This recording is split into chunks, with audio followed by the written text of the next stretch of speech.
ready. He's going straight back. A spraying target is setting up. Goes deep into the right corner, deep downfield. Tucker Ferguson. Touchdown! The Giants have it.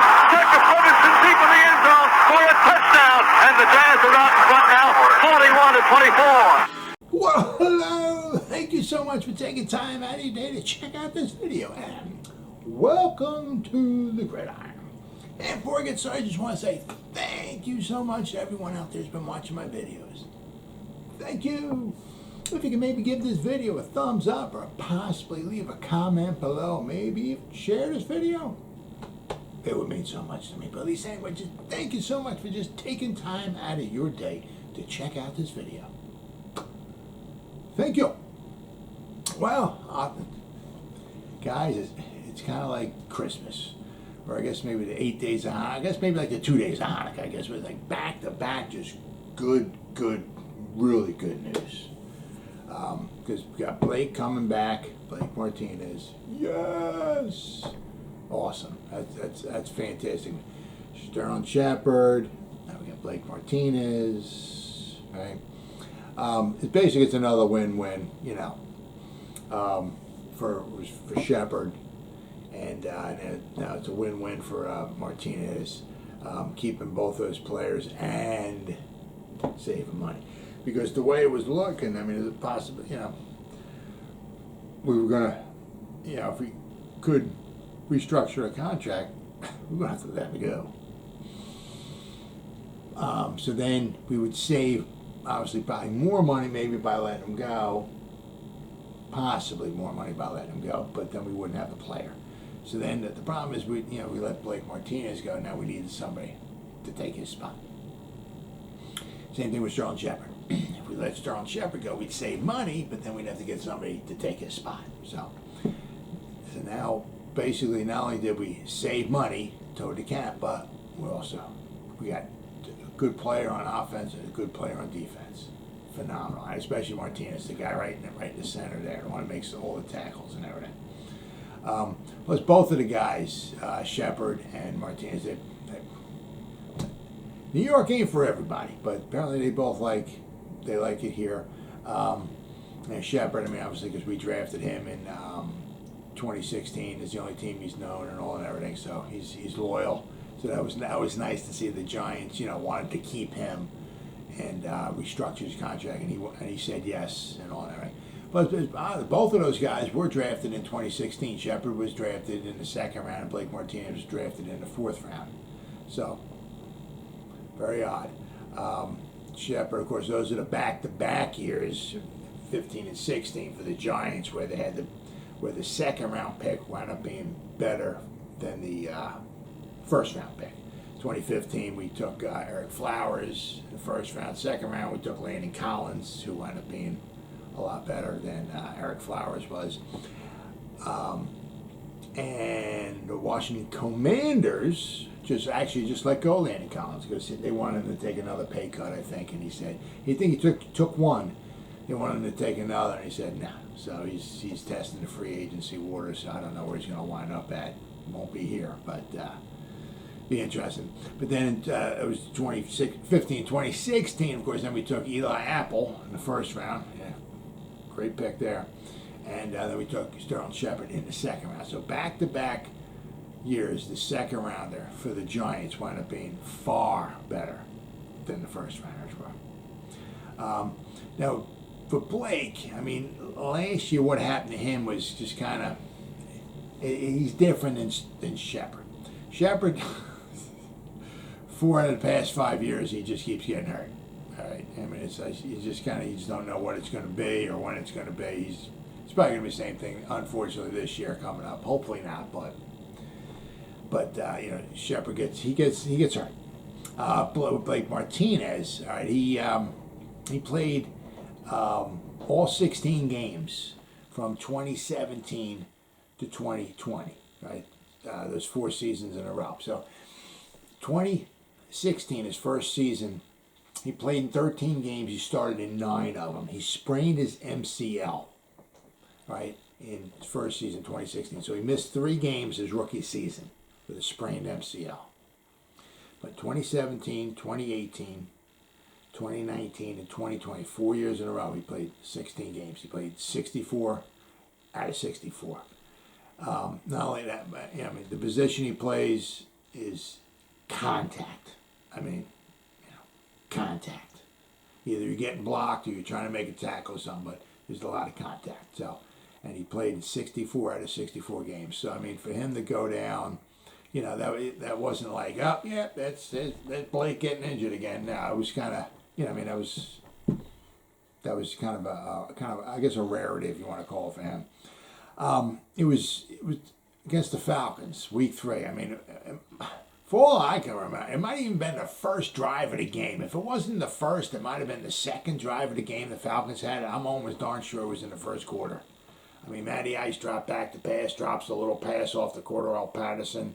He came out, I think, out of the backfield, and Blake went over to try to make a tackle, and he put a move on, and Blake went one way, and Cordarrelle went the other way, and Blake landed face first on the turf. Season's over. Absolutely unbelievable. Same thing with Shepard. I mean, later on in the season against the Cowboys. I mean, he went, toward the end of the game, went to put a move on, and boom, his season's over. Unbelievable, absolutely unbelievable. But I mean, so for Blake to get injured is it's kind of a rarity. It's not like a common occurrence. All right. And the other things for him, from 2017 to 2020, those 4 years where he played all 64 games, he had at least 140 tackles every year. I mean, he's worth every penny we paid for him. Absolutely. So losing him, really, I mean, especially last year, that hurt. We had Tate Crowder did a very good job filling in, very good job. But I mean, Blake's a little bit better at his position than Tate Crowder is. But I mean, you got to give Tate Crowder a lot of credit. Mr. Irrelevant coming in there, and I think he had 131, 132 tackles or so. I mean, he did very, very good. But I mean, you'd rather have Blake Martinez in there for sure. And hopefully Blake comes back. Now, the nice thing about with Blake is he got injured in the third game of the season. So he had the whole season, the rest of the season, the postseason, this off season to get better.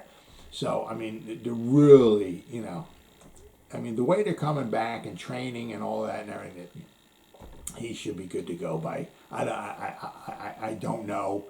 He'll be back by training camp. I don't know if he'll be back by the preseason. They might just sit him out for preseason. I don't know. But, I mean, he should be back by the time opening week rolls around in September. So that's the one good thing about getting injured early in the season. You have a long time to recuperate. So hopefully, he'll be good to go week 1, which we could use him. Now, he did take a pay cut, so I'm imagining that he's going to be, he will be a free agent right after this season. As far as I know, I mean, unless they,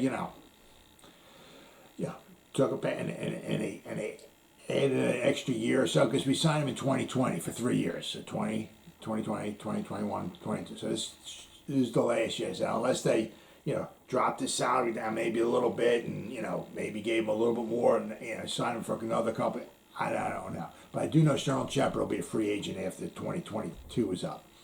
But the nice thing is that in 2023 we can always re-sign these guys, because next season we're gonna have some money. All right, so we can, if we want, we can re-sign Shepard to, I don't know, eight a year, 7, 8 a year, whatever, if he can stay healthy. If we want to, because Martinez, I think he's 28. So I mean, he's still got some. He's got some years at him. I mean, if we want to have him man in the center for another couple of years, 2-3 years or so, sign for another $10 million a year, we can do that. Saquon Barkley, if we, I mean, I can't see us wanting to pay $12-13 million, but I mean, if he can stay healthy, if maybe he'll take 10, 11. But I said I wouldn't want to give him. I mean, if he can stay healthy, he's certainly worth what some of these other guys are making.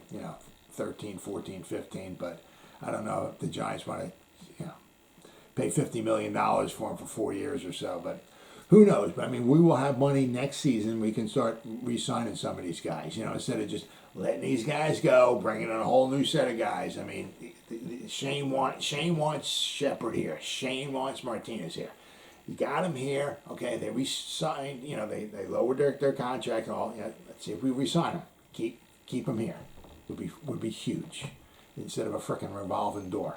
Now what I read is the Giants are going to save around $6 million by restructuring his contract. So that's huge. They're going to save between Shepard and Martinez. They're going to be saving. It's got to be around. I don't know. I haven't seen the contracts yet, what it is, but I mean, you got to be figuring it's going to be saving probably at least $10 million between the 10, 11, maybe 12 between the two. So it's very, very good. We still got a little ways to go to get to the 40 that Joe Shane wants, but we're on our way. Now the next big one would be James Bradberry. What's going to go on there? I mean, because he's like 21 million, I think it is. But if we let him go, it's like a $9 million dead cap hit. So we'd be saving about $12 million if we let him go. Maybe we can trade him. I mean, if you trade him, maybe you can get a third or maybe a fourth for him. But I mean, if he's trying to save 40, if you let Bradberry go or you trade him or whatever, that would be saving 12. That would be huge. You also save some more money. I'm going to go over this in a minute here. But so he's working his way there. Now, just because with Martinez is back, all right, for 2020, and don't necessarily think about ruling out like maybe Nakobe Dean or Devin Lloyd in the first round. Nakobe Dean, I can't see him being taken at number 5 or number 7. He's fast, very fast. But Devin Lloyd is maybe a little more of a possibility. Maybe like number 7. I mean, if you have Lloyd and Martinez out there, that'd be a nice tandem out there. So I mean, we could still possibly take a linebacker. Now, also, I mean that too. I mean, if we don't plan on re-signing Martinez and Martinez leaves, we're definitely gonna want to have somebody take his place. So don't rule out a linebacker with like picks number, I guess 7. I think 5 might be a little too high. 7 might even be too high too. But don't rule out a linebacker. But having Blake back is going to certainly going to help big time with the run game, because we got gashed quite a bit in the run game there. And the Giants also re-signed David Sills, which is nothing absolutely phenomenally huge, but there's a little something behind it here. It's not bad. He'll be cheap. All right, he's been with the Giants since 2019. Now, he missed 2020 with a fractured foot in training camp. I mean, he had a very good training camp this year, too. He was on the practice squad. He got brought up a couple of times. He only had the 2 receptions last year, but he was on the practice squad quite a bit. But he did get brought up a couple of times, and he had the 2 receptions. I mean, nothing absolutely huge. The Giants had, he had a very nice training camp. He was out there. He hustled his rear end off. He did a very, very good job, and in a way he's getting rewarded because the Giants are actually bringing him back. But the interesting thing here, is that he signed with Buffalo, all right, as an undrafted free agent on April 27, 2019. So after the draft was over, after the 2019 draft was over, the Buffalo Bills, Brandon Beane, Joe Shane, signed David Sills as an undrafted free agent. He was waived on August 31st of that year. So he basically went through training camp and all, and just before, I guess, that they had to come up with the active roster and the practice squad and all that. They waived him. I guess he just didn't quite make the team. But, however, the next day, the Giants signed him, picked him up and signed him to their practice squad. All right, so he's been building some rapport now with Daniel Jones. I mean, not so much during the regular season, during the games and all that, but he's been catching some balls from Daniel Jones during training camp in the off season. So they're building, they built some rapport. So is David Sills going to go out and catch? I mean, who knows? We're the past couple of years, we've been running the Clappers offense, okay? So, which I'm going to go over that too in a minute here. All right, so, But maybe under Dable's offense, maybe catch a little lightning in a bottle there or something. Maybe he winds up, having somewhat of a decent season. Who knows? But he has been building some rapport, with Daniel Jones, which is huge. So it's just nice to see a familiar face, being rewarded and being brought back to the team. So let's hope nothing but the best for David Sills. And which brings me to my last point here, okay, is that sadly then we cut Kaden Smith after he failed his physical. He had a knee injury last season. I don't know exactly when. I guess I should have done a better job of looking up my facts and all that. I'm not exactly sure when, but all I know is that when I would do previews of every game last year. And when I was doing a preview, it basically was going over the injury report for the Giants and injury report for the other team that were playing every week. The Giants' injury report was like 10, 12, 14, whatever, guys. The other teams, I forgot it was the Rams they were playing or something, had nobody. The Giants had like 10, 12. Every week the Giants had more than the other team. It was absolutely amazing. And I said there was at least once, possibly twice, that the team the Giants were playing had nobody on their injury report. And the Giants had like a boatload of guys. It was unbelievable. Absolutely freaking amazing. But it wasn't the whole season, but it was, I'm going to say, most of the season. All right, Kaden Smith was on the injury report with a knee. It was, he had a very bad season. He had a very bad knee. I mean, he did start some games, but he was on the injury report last week almost every week for his knee. He only caught 3 passes last season, all right? Now, as a rookie, with Pat Shurmur calling plays, okay, when Daniel Jones had 24 touchdowns, 12 interceptions, all right, Kaden Smith had 31 receptions for only 268 yards, but he had 3 touchdowns. He had 2 touchdowns in the game against Washington. One of them was in overtime, wound up winning as the football game. But the last 2 seasons combined, with the Clapper, he's only had 21 receptions for 145 yards. So the one season with Shurmur, he had 31 receptions. The 2 seasons with the Clapper, he had 21 receptions. So,